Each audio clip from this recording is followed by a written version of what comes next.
iri muri momo. Icyo kintu cya mbere umuntu ayikorera momo, icyo kintu cya mbere umuntu ayikorera ukiyigura.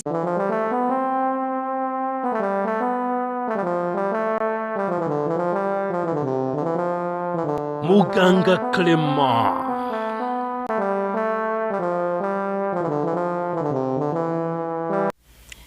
Ubwo nababonye muraje mwicare muvuga muti buriya azanye ubuhamya. Nukuri nta buhamya uyu munsi mfite. Umunsi turajya ku yindi ngingo itari iyo ngiyo y'ubuhamya narayibahaye ndi beti nk'ibisanzwe, ariko ubundi muraho reka mbasuhuze abakunzi ba Muganga Clement babandi beza bajya baboneka ahangaha. Amahoro y'Imana akomeze kubarara. Gripe ko zinyishe ndagiranera ubanza cya satani ntabwo gishaka ko nkora iki kiganiro. Mumbarize Muganga Clement. Dogita Muganga Clement waje kwita kuri uyu murwayi.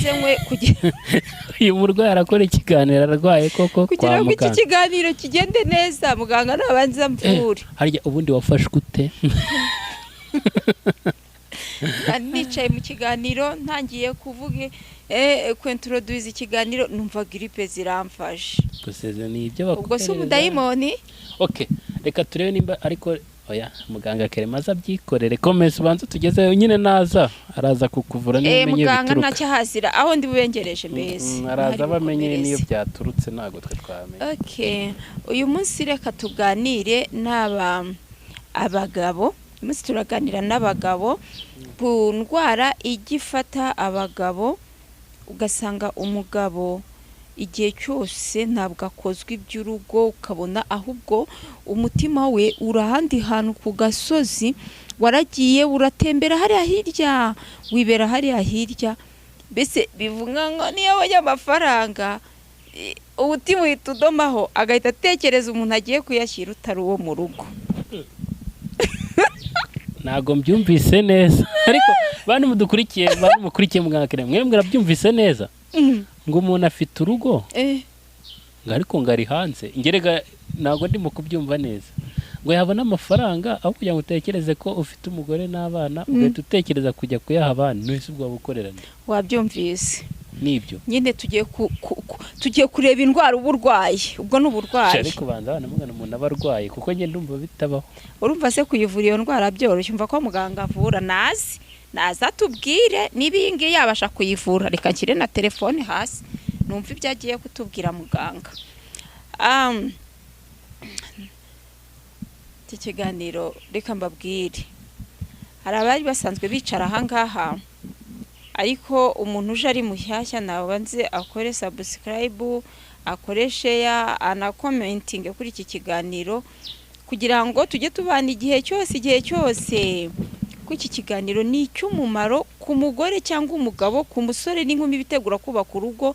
Ni icy'umumaro umuntu wese uri bugikurikire arakuramo akantu k'ubwenge. Ahari we wari wibajije ute si ibyo bintu birashoboka cyane. Hari ukuntu ushobora kubaho wenda reka duhere ku gitsina gabo, ukaba wifitiye umugore wawe wenda mwarabye cyangwa ntimuranabyara muracyari abajene mariye. Ubundi buriya ikintu cya mbere abantu bubatse urugo bakagombye gutekereza ku giteza umuryango wabo imbere. Ako bakoreye kose kakaza kakaba ko gufasha umuryango wabo no kuzamura urugo rwabo. Aha sinigisha abantu kuba ibisambo no gufasha abo ku ruhande, inshuti, abaturanyi, abavandimwe mu buzima busanzwe, ababyeyi. Ibyo ni inshingano z'abana. Niba mwubatse urugo ntibivuga yuko mugiye kwica ku bantu. Kubafasha birashoboka, ariko tugiye kureba ahangaha ni ryari bishobora kuba ngombwa yuko ufata ibyo utunze ibyinshi bikajya ku gasozi aho kugira ngo bitahe mu rugo. Iyi ni indwara baroga. Hari ukuntu umuntu ashobora kukuroga akakwibaburiraho, ugasanga igihe cyose umutima wawe utera ari utekereza. Ntumbaze ngo ninde, yaba ari nyoko yabikuroga, yaba ari indaya yabikuroga, yaba ari undi muntu wo muri famiye yawe yabikuroga. Ibi bintu barabiroga cyane, ni nabyo byeze, ugasanga abantu bubatse ingo zo kwizina ariko barababaza imiryango yaba abana babo barashavuye. Kubera iki? Kubera bwa burara na bwaki wa muntu wo muri urwo rugo yadukanye. Noneho ugasanga urugo rwamaze kwadukamo ibi bintu, nawe reba umugore abona nta kintu utahana mu rugo kandi witwa ngo ukora akazi, akajya abona urugo ruhoramo intonganya, akajya abona urugo ruhoramo amakimbirane, aribaza ati se n'ibiki bibaye ahangaha. Uyu mugore rero ni ukuvuga ngo akibaza biriya byabaye, haba hari umuntu hariya ku ruhande wamaze kugukorera ikintu gituma umutima wawe utekereza kumugirira neza, ukakwibagiza abo mu rugo. Babyita uruhuzo, umuntu akakwibaburiraho ugahita wanga abo mu rugo. Iyi ni indwara rero igiye ifata abagabo cyane. Nk'umugabo ukorera amafaranga, ubwo mbivuge udukurikiye wese yumvireho, iyi ni indwara mbi cyane, indwara igusenyera urugo igatuma utitira ku bana. Iyi ni indwara mbi rwose pe. Indwara iguhoza mu makimbirane, ugahora urwana n'uwo mwashakanye, ugahora utongana n'uwo mwashakanye, ntimujya mwumvikana n'umunsi umwe. Noneho ahangaha niho uzasanga akenshi uyu mugabo ahinduranya abagore nk'uhinduranya imyenda y'imbere. Ugasanga umugabo guhera kuwa mbere kugeza ku cyumweru, umugore abonanye nawe kuwa mbere, si babonana nawe kuwa kabiri, si babonana nawe kuwa gatatu, ahora ahinduranya abagore nk'uhinduranya imyenda y'imbere. Kandi bariya bose ahinduranya niko abaheza kudukashi. Uyu muntu rero gukira biragoye, kuko urumva igihe cyose arasohora, kandi agasohora ku bantu batandukanye. Ntabwo burinda yaguhereza, buriya mu rugo ushobora gutanga ibintu bike bikemera, ariko buriya mu gasozi ntabwo byakunda. Mu gasozi iyo utanzeyo ibintu bikeya barakwirukana, ejo ntuzagaruke. Rero hari abagabo we abona ibyo bintu abijyamo akumva ntashaka no kubivamo, yabona binamuteje induru mu rugo, yabona bimutejemo rwaserera, yabona umugore wenda bimenya akamwatsaho umuriro, ukabona umugabo ntashaka guca bugufi, arirengera muri ya mafuti, arumva nta n'icyabaye. Uyu muntu baba baramuroze.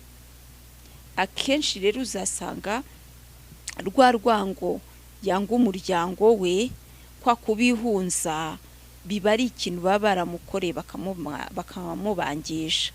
Rero ntabwo abantu benshi bajya babisobanukira ko iyi ndwara ibaho. Hari ahantu rero natwe twebwe abagore uhora ushyamiranye n'umugabo, ubwo niba udukurikiye ubyumve, uyu muntu ashobora gukora ibi bintu ari imyuka mibi imuriho, weho iyo umuvugishije no kuguha umuhoro yawuguha. Ibyiza rero ukimara kumva iki kiganiro ukabisuzuma ugasanga iwawe bihari, genda gake, ugenza amaguru gakeya, usigare ukubita ibipfukamiro. Imana yo mu ijuru izagucira inzira ahari uriya muntu avurwa akiri. Sinzi inzira bizanyuramo, ariko Imana yishobora byose, nta kintu tujya tuyisaba ngo ikitwime.